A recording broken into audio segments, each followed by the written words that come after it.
Hello and welcome to the Crisis Point podcast. I'm Eric Sammons, the editor-in-chief of Crisis Magazine and your host. And today we have a very special guest. We're honored to have Archbishop Salvatore Cordileone, the Archbishop of San Francisco, with us. Welcome, Your Excellency.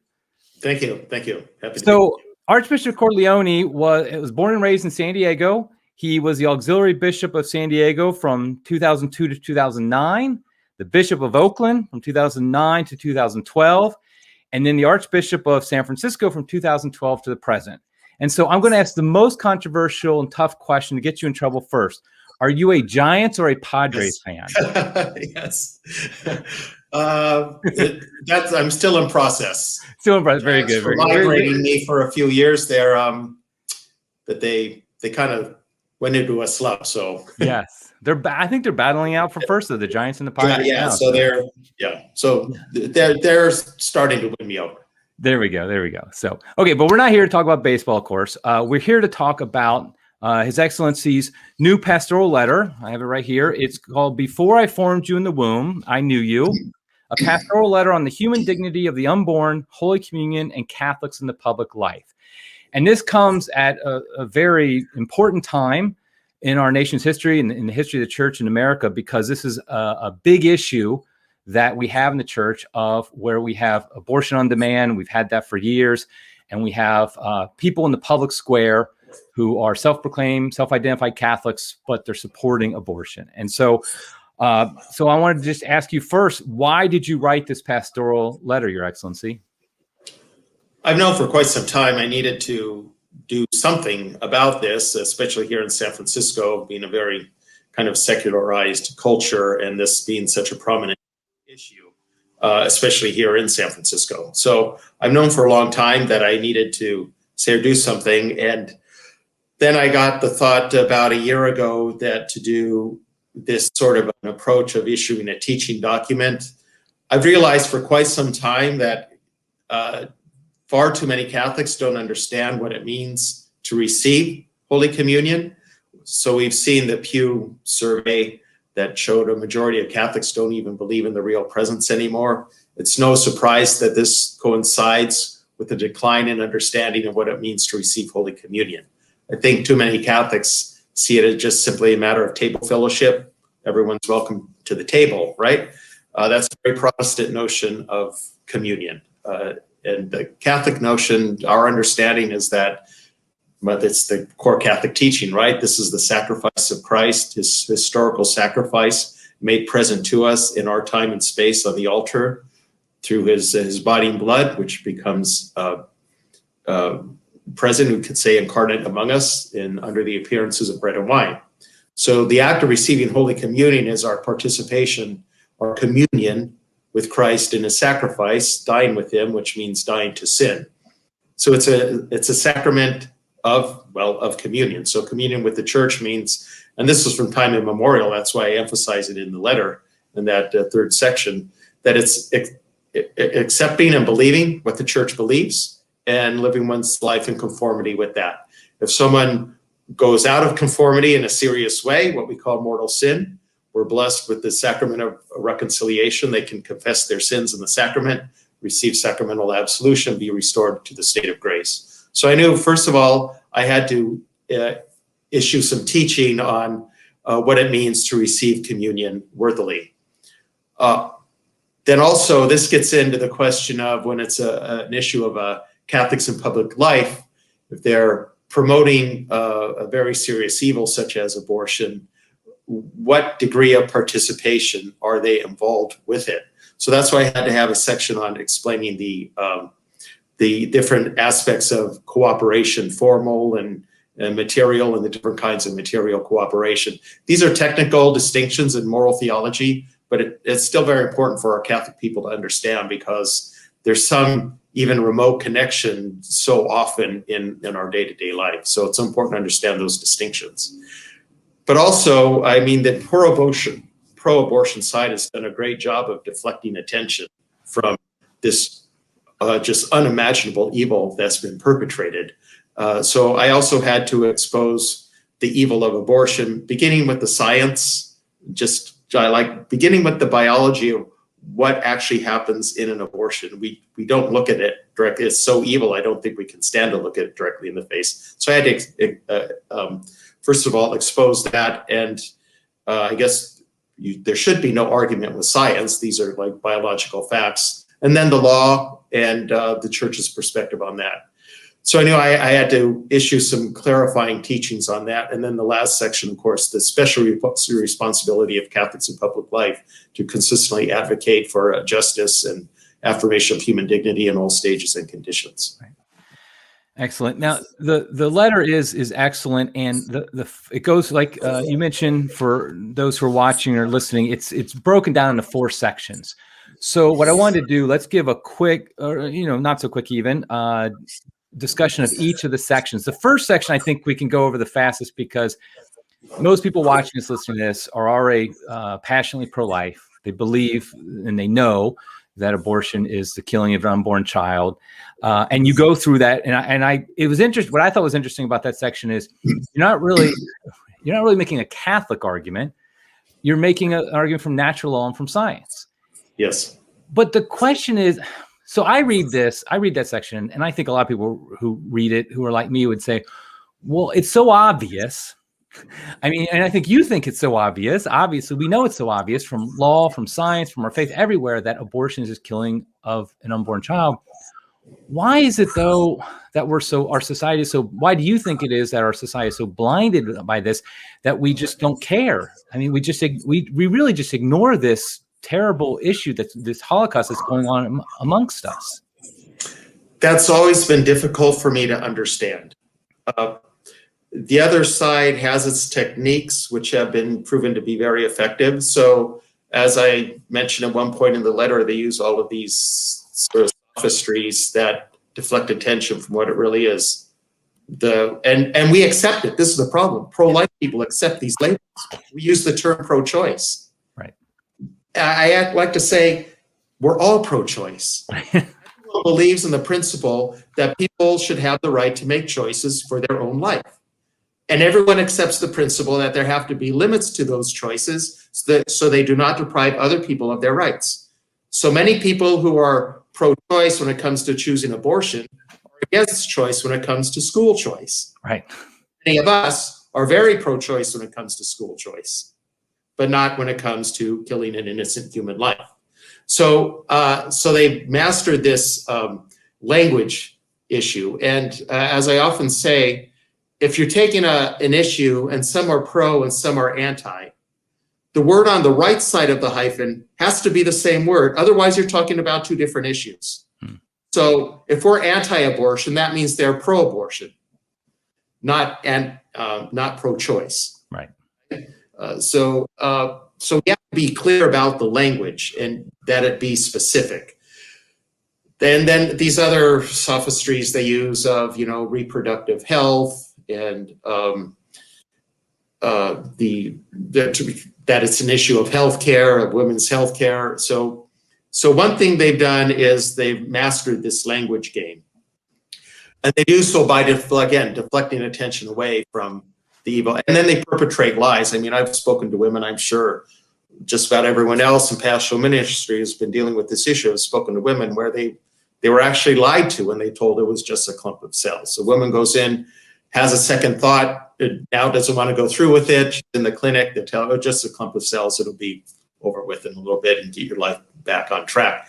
So they speak lies, they use this deflection language, and it is so tightly wrapped up with the whole ideology of the sexual revolution that this is how serious it's become. If it's a matter of just doing away with an inconvenience in order to indulge one's appetite in this area without having to bear the consequence of it, this becomes so entrenched in our society, our social mindset, that it justifies even killing.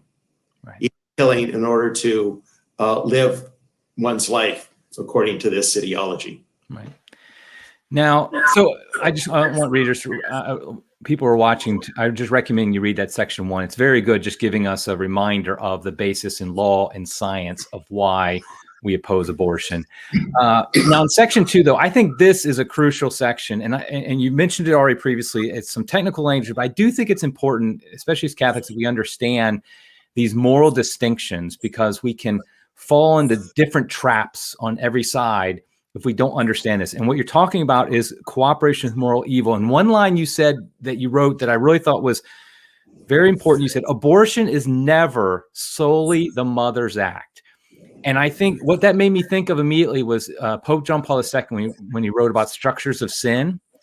This idea that every single one of us cooperates on some level with these systemic sins like abortion. I mean, it's a fact. You do, I do, we all do in some way, shape, or form cooperate. Now, that could get a Catholic kind of blow their mind and make them just be like, I can't leave my house, because it's just like I'm cooperating with this grave evil. But you start to make the distinctions. And so can you first explain the distinction between formal and material cooperation? Because that's the first level of distinction when it comes to cooperating with evil. Formal is intending the evil that's being done. So there's no question that is unacceptable. You participate in it or in some way support it with the intention of furthering it. Material cooperation is where there's some kind of connection, but you don't have the intention to further the evil, but you have some kind of connection to it, whether it's immediate or immediate. Immediate means participating in the act. So I give the examples in there, assisting in the abortion procedure, even though I'm against it, but this is my job and I'm assisting. So without my participation, it would not have happened. Paying for the abortion, providing transportation, these are forms of immediate, even if I'm against the idea of the abortion. That's immediate material cooperation, which is also always unacceptable. Mediate gets a little more complicated because there's this question of how close or to it or distant from it you are. So that's where we have to make distinctions of whether or not it's acceptable, depending on if it's proximate or remote, the gravity of the evil, the benefit to be gained. If it's very remote, but there's some benefit to be gained, that can be justified. So there's a lot of factors to weigh here in terms of when that would be acceptable. So formal cooperation means you're actually participating in the act, which is all, and we're or supporting it in some way. Or supporting it in some way. Okay. Like giving donations to organizations that provide abortions, for example. Okay. Right. And that's always going to be immoral. And then material cooperation, if it's immediate. So for example, you are the doctor's assistant, handing him the tools, but you're in your brain, in your head, you're saying I'm against abortion. That's still never moral. And it's the immediate where we start to get, I'm thinking of the example of the bus driver whose route drops people off in front of the Planned Parenthood. This person they're working, they're supporting their family. There's nothing wrong with being a bus driver, obviously, nothing more. But his route happens to drop off women who are going in for an abortion. So he is taking them in a sense. So how break down that example, for example, the morality of something like that? So that would be quite distant from the evil being perpetrated. The bus driver needs to provide an income for the bus driver's family.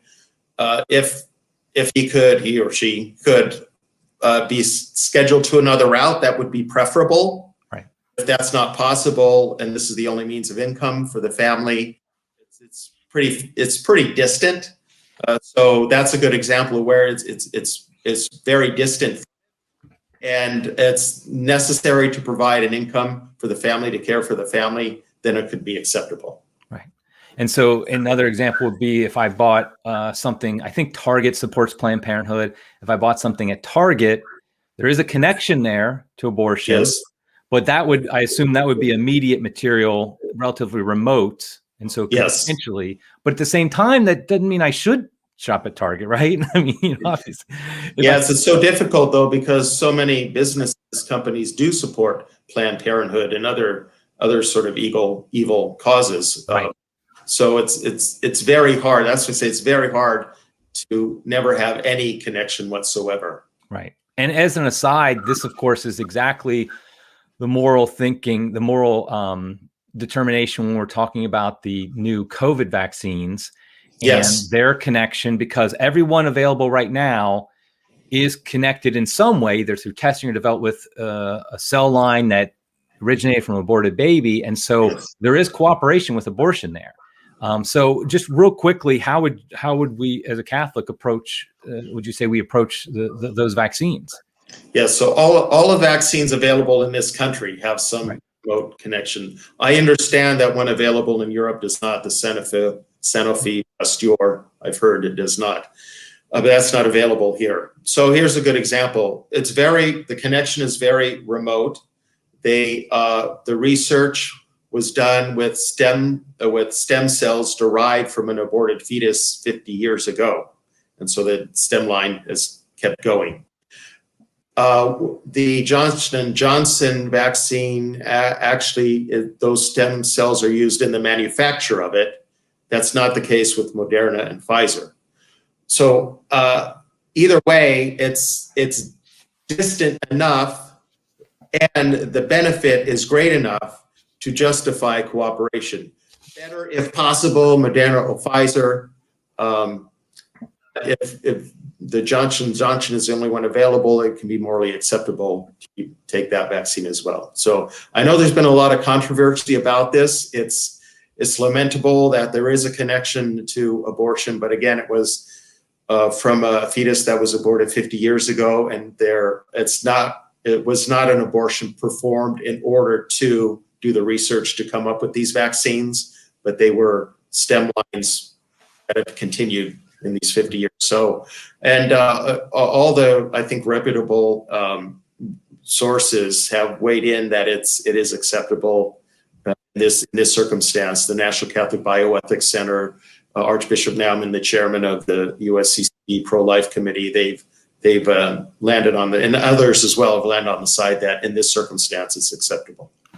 And just one last question about the vaccine, but not just the vaccine, but just in general, when we're making these decisions in Cooperation Evil, would you say, though, there are times in which a Catholic could make what I would call a prophetic witness, that they refuse to do something because they're trying to just make that witness that abortion is this grave evil, that it's a Holocaust of our times. And so they're just not going to do something. Even like, for example, somebody like the bus driver, let's say he's not supporting his family, just for himself. He just gives up his job and he just says, no, I'm not going to do it because I want to try at least to be as disconnected as possible. Is that an acceptable option for a Catholic? It has to be weighed against what other evil would come about or good be prevented. So if the bus driver quits his job, is his family going to go into poverty? Right. And be hungry and not be safe. So if the bus driver can find another job and quit his job as a bus driver and work somewhere else where there's no connection, that's better. Mm-hmm. He should do that.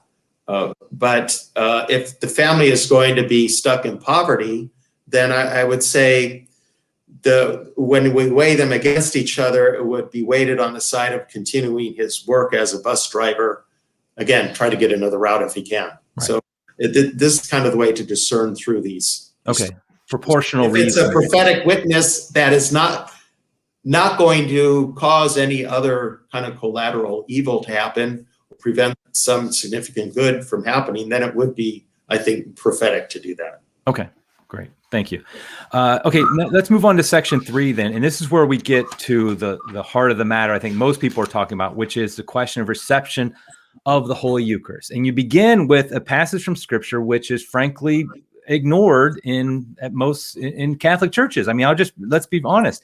And I believe it was even dropped from the lectionary in the modern lectionary, but that's St. Paul's first letter to Corinthians, where he says that whoever eats the bread or drinks a cup of the Lord unworthily will have to answer for the body and blood of the Lord. A person should examine himself and so eat the bread and drink the cup.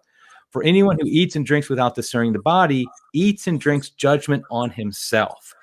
And so I think the key word there is unworthily, because one of my first thoughts is I believe it's even in the Eastern Church, they have a prayer before communion. It says this: we're all unworthy. I mean, yes. Let's be honest, we're all unworthy. So what are you trying to say? Well, what is St. Paul trying to say? Because obviously he's not saying nobody should receive the Eucharist.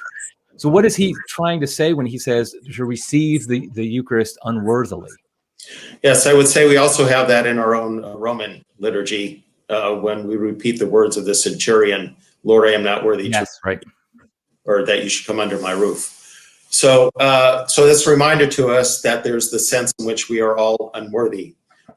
St. Paul is speaking about one who is living in contradiction to the truth of Christ and not discerning that this is his body and blood that he is receiving, and not acknowledging that this is a profession of faith, that if he's living in contradiction to the act of receiving communion, that he brings condemnation down upon himself.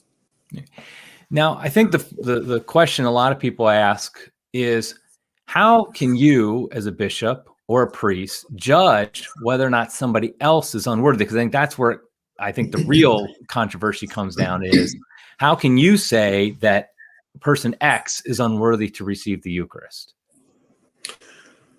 We need to make a distinction between kind of private citizens and those who are prominent in public life.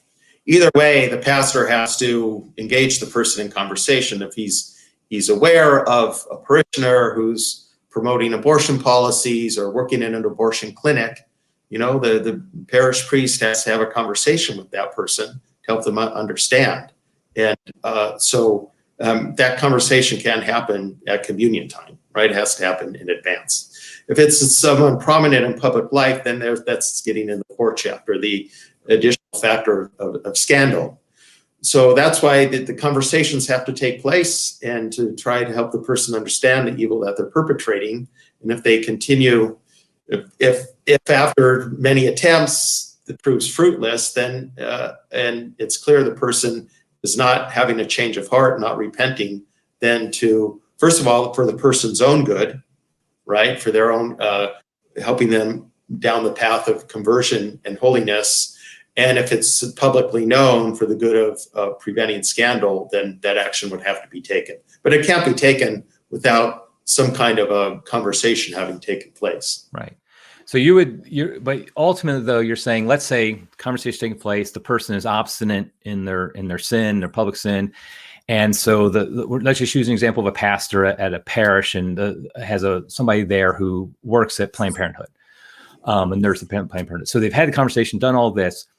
And then, though, the next step would be then to just tell the person, let's say it's a woman, tell her, you cannot come up for communion. Would that be what the pastor should be, the step after the conversation's happened and it's clear the person is obstinate? Yes. Okay. And you're saying then, and so, but the argument is that this is actually helping the person, correct? Yes. Because I think that's where people realize they don't the magnitude of the evil they're helping to perpetrate. Right. Now, would there be, I think, would there be a step then? Now, obviously, a pastor couldn't do this, but where does excommunication come in to this, into this scenario? Because I know, obviously, a priest can't do this, but a bishop could. Obviously, the Pope could. Where's excommunication on this spectrum? How is this related to what we're talking about? There's really three different levels here. One is trying to work with the person, help them understand, if it's not possible, that to make them know that they are not to present themselves for communion. That's in the Code of Canon Law, Canon 916. The famous Canon 915 speaks about a person in manifest and obstinate grave sin. So it's manifest, this is kind of publicly known and causes a scandal. It's not to be admitted to communion. So this is where the bishop would declare the person is not to be admitted to communion. It's basically an instruction he gives for his diocese, right? So would it pertain to his diocese and those communion ministers within his diocese? Excommunication is deprivation of all rights and privileges, and not just the sacraments, but any like titles and honors and privileges, jurisdiction that someone might have. They're deprived of that, and it adheres to the person. So it's not a matter of a bishop making the decision in his diocese, this declaration of a fact. but it's a penalty that follows the person. So wherever they are, they should not be. It's publicly known that they should not be presenting themselves for communion or any of the other sacraments until there's a public retraction and repentance. Now, just to make sure I'm clear, a bishop can only excommunicate a Catholic who would be in his diocese, a member of a parish in his diocese, correct? Like you couldn't excommunicate like Joe Biden, just as an example, because President Biden isn't a member of your diocese. Correct. Okay. Correct. But that basically what you're doing there is beyond just denying communion to the person. You're announcing to the universal church that this person is now excommunicated, and so all the bishops need to kind of respect that fact that the person's been excommunicated. Okay. Yes. Okay. Now, the next section is we're going to talk about, just so people who are watching, listen, we are going to talk about some practical applications of this later. I wanted to go through the document first, though, so we have a clear understanding of the principles that His Excellency is laying out in the letter. So, in the fourth, now you're talking about Catholics in public life, and you bring up the concept of scandal. What exactly do you mean by scandal? Scandal is a public witness or behavior that would lead others into error or into sin. Okay, so in the sense, now we're moving from, so we had the example of the woman who at your parish who works for Planned Parenthood. There's a certain level of scandal, obviously, if other people know that she works there. But let's say that's private. Nobody knows it other than the pastor. So there's no public scandal in that case. But now we're talking about people. So a politician is the most obvious example who supports abortion. And now they're giving public scandal. So what is the responsibility of a bishop then when you have somebody in your diocese who is giving public scandal? Again, this was communicated to us in the letter of Cardinal Ratzinger back in 2004. That has more recently come to light, actually, that the basic, I think, a common sense pastoral approach, again, about the conversations that have to take place to try to move the person to realize the evil and have a change of heart. And the bishop would have to decide at what point it's no longer to be of any benefit before. And then he has to weigh a number of other factors too. What effect would this have on the unity of his diocese or disruption thereof, the governability of his diocese? What will really help to move the person down the path of conversion? So there are a number of other factors he has to weigh. But the first one is if he reaches the point where it seems like this is not going to be of any benefit. Right. Okay. And so the idea of scandal, though, just to get back for a second, I think what when I read what you're saying, just correct me if I'm wrong, is the idea is you're afraid that the public scandal will lead other Catholics astray. Oh, and it is leading Catholics. So Catholics and non-Catholics alike are confused about what the church really teaches about this issue. I was a recent interview I had on a secular news station.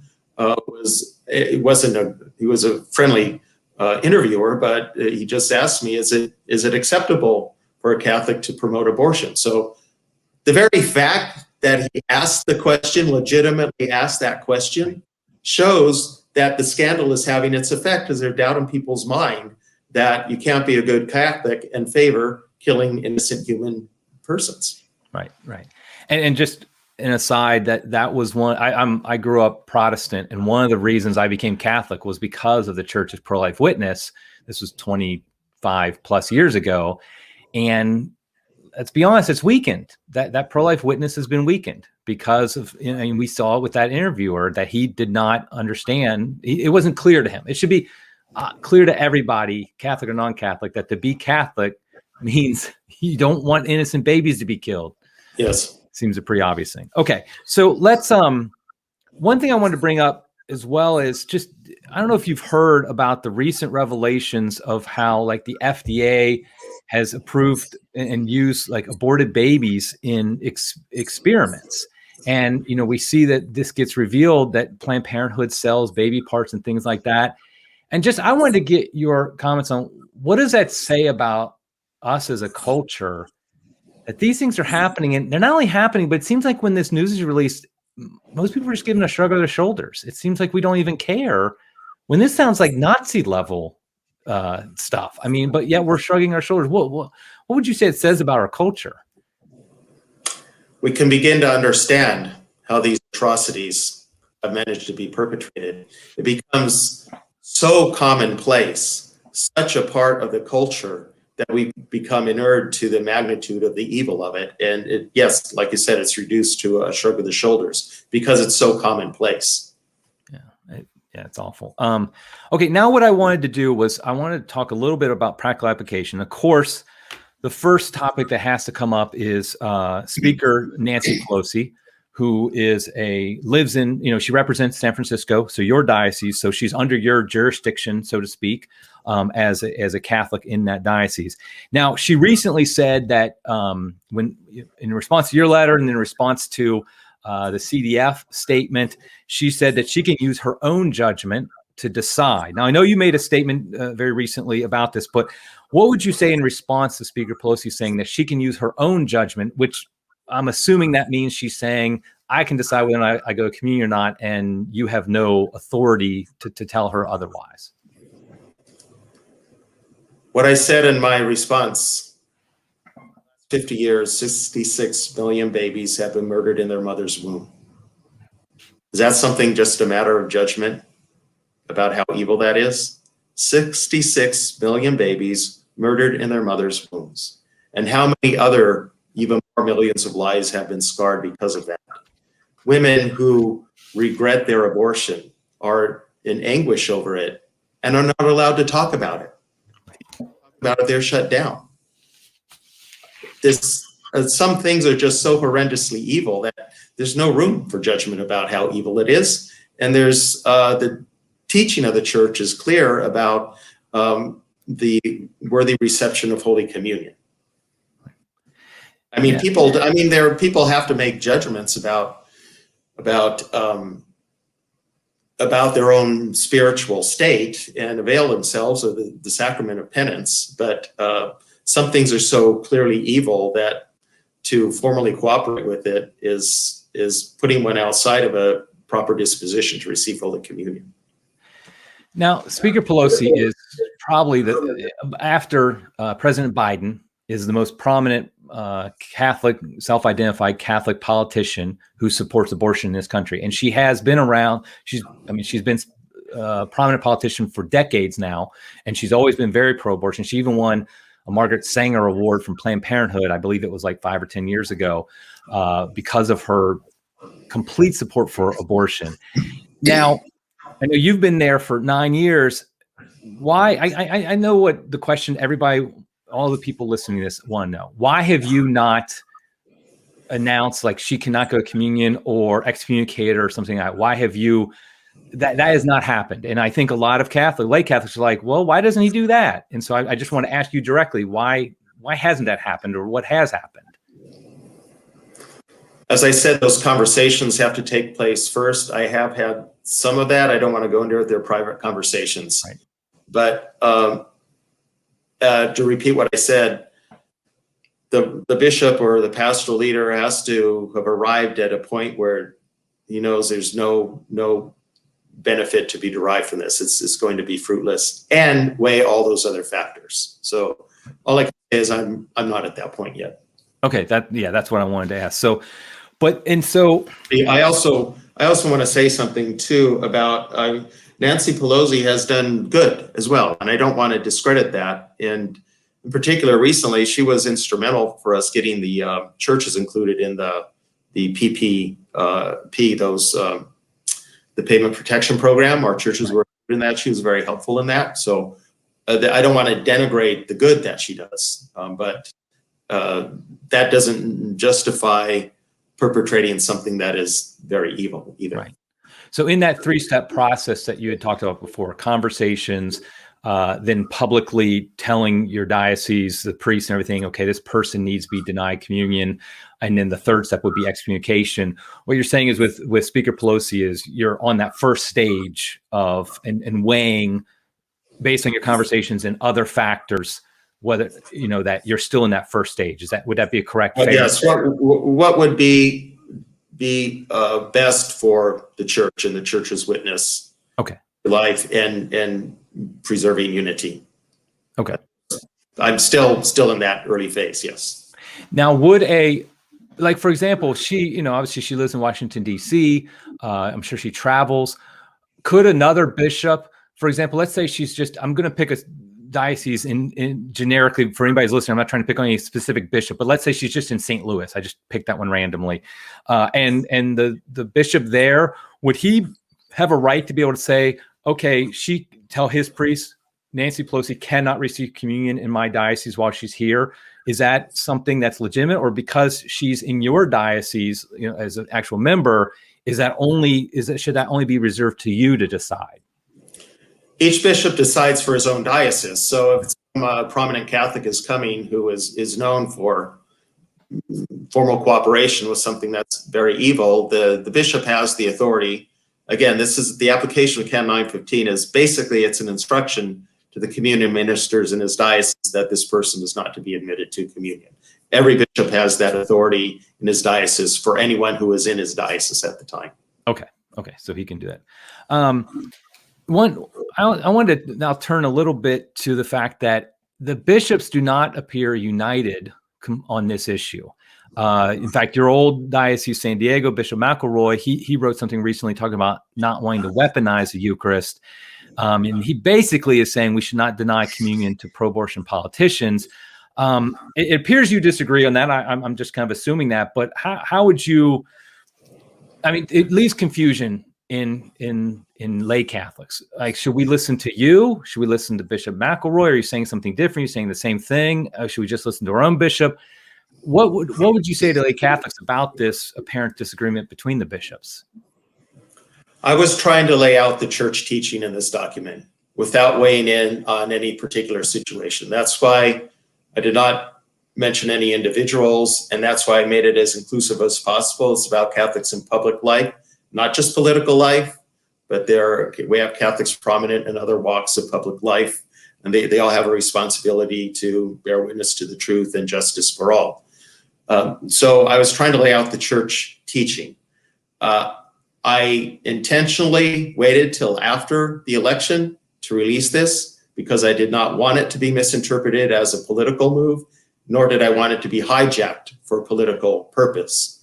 So to say it's being weaponized for a political purpose is basically to read the minds of those who believe that the church's discipline sometimes has to be applied, that they're doing it for political reasons.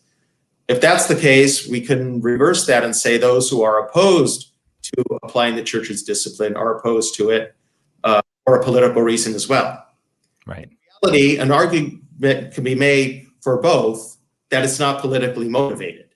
And so it's a question of if and when to apply the church's discipline or not. And every bishop has to make that decision within the sanctuary of his own conscience, because in the end, he's not going to be accountable to his brother bishops. He's not going to be accountable to Catholic politicians. He's not going to be accountable to any kind of media. He's going to be accountable only to God. And so he cannot violate his conscience if he wants to be at peace in his conscience when he has to render an account for the stewardship of the responsibility God has given to him before Almighty God himself. I would also say, and I point out in this pastoral letter, when I bring up that point of excommunication, this has been done in the recent history of the church. So the civil rights era, which was the preeminent issue of that time in the mid-20th century, the most famous example is one of the ones I mentioned there, Archbishop Brummel of New Orleans, excommunicated 3 Catholics prominent in political life there because they were opposed to his plan to integrate the schools. Okay, nobody's saying that he was weaponizing the Eucharist for a political purpose or weaponizing it at all. And I would add that with the example of racism, racism is an attitude, right? And so it can manifest itself in different ways. Less serious ways, such as racial slurs, or the most serious way, which is lynchings. I mean, we're horrified to think that lynchings were allowed and condoned in pre-civil rights South. Well, abortion is on the level of lynchings because in both cases it's killing an innocent human life. Archbishop Rummel excommunicated those Catholics not because they were promoting lynchings, but because something else very serious. They were opposing equal access to education.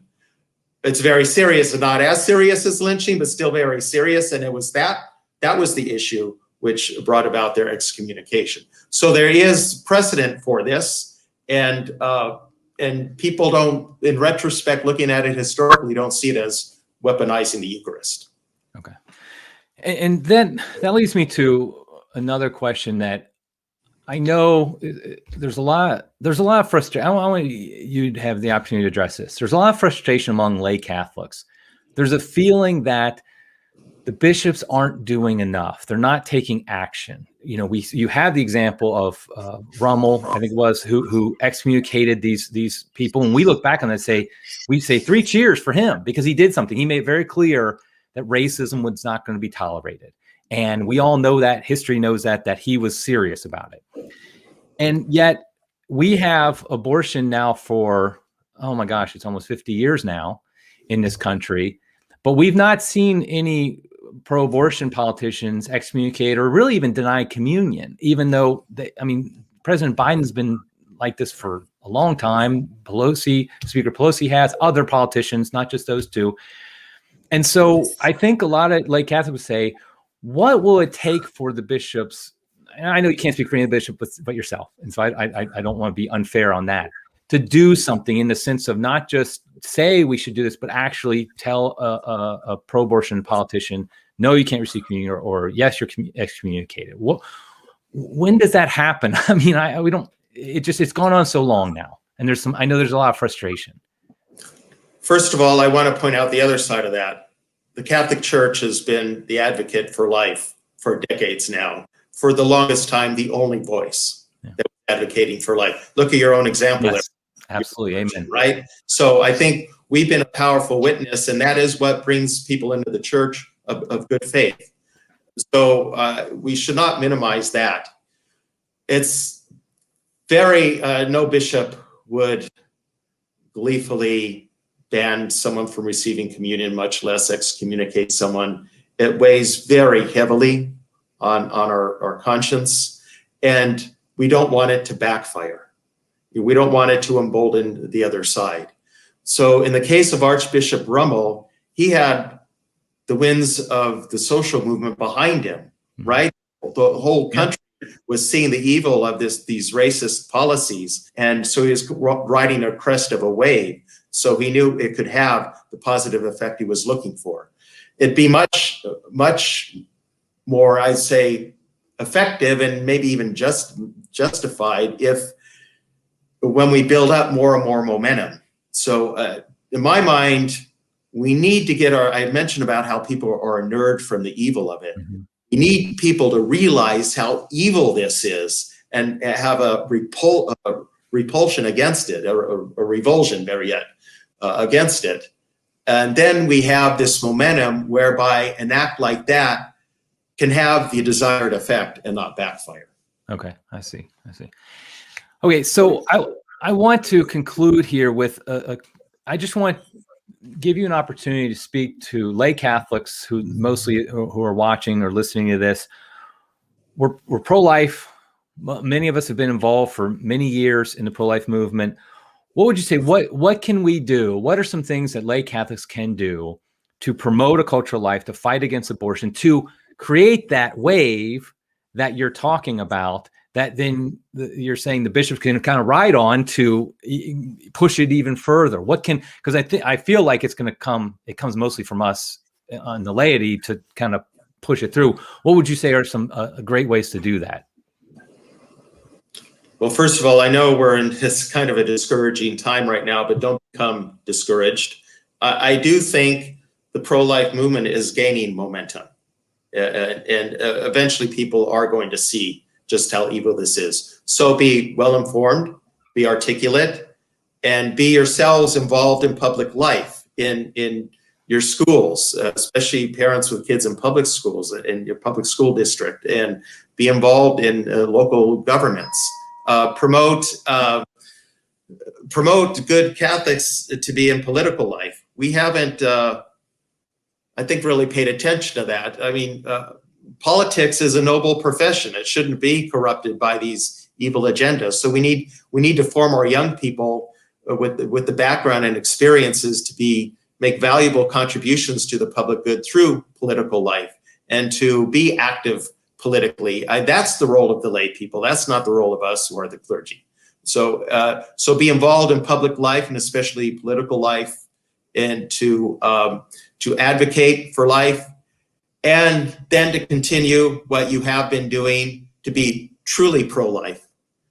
Who are the ones who are providing, I like to say, even on life in the womb issue, we're the ones who are really pro-choice, because we maintain crisis pregnancy clinics that offer women the real support they need to make all choices except one. Right. The other side offers her only one choice, and one choice is no choice. So please continue to support and found new pro-life crisis pregnancy clinics that give the woman the wraparound support that she needs. As I say, the response to a woman in a crisis pregnancy is not violence. It's not killing her baby. It's wrapping her with love and support.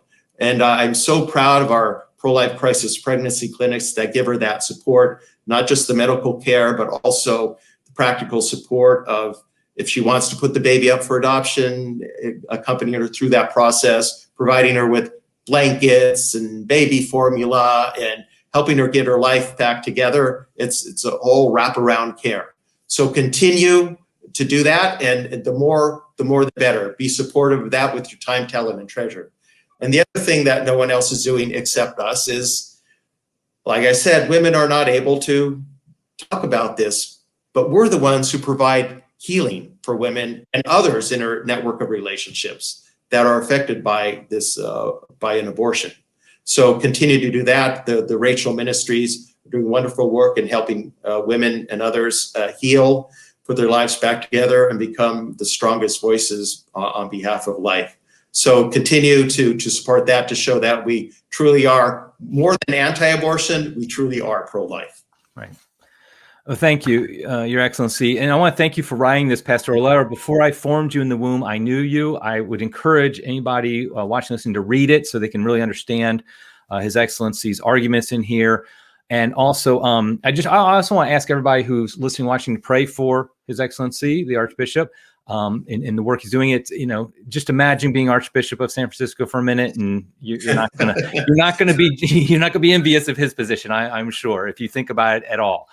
The last thing I would just like to ask, Your Excellency, would you mind giving a blessing to all those who are watching and listening here? Certainly, happy to. We pray that Almighty God might send His blessing down upon you. May He enable you with His Spirit to be agents of life, that all might know His goodness in life and come to the encounter of His love. May the blessing of Almighty God come down upon you and remain with you forever, the Father and the Son and the Holy Spirit. Amen. Thank you again, and thank you for everybody watching and listening. And until next time, we'll see you later.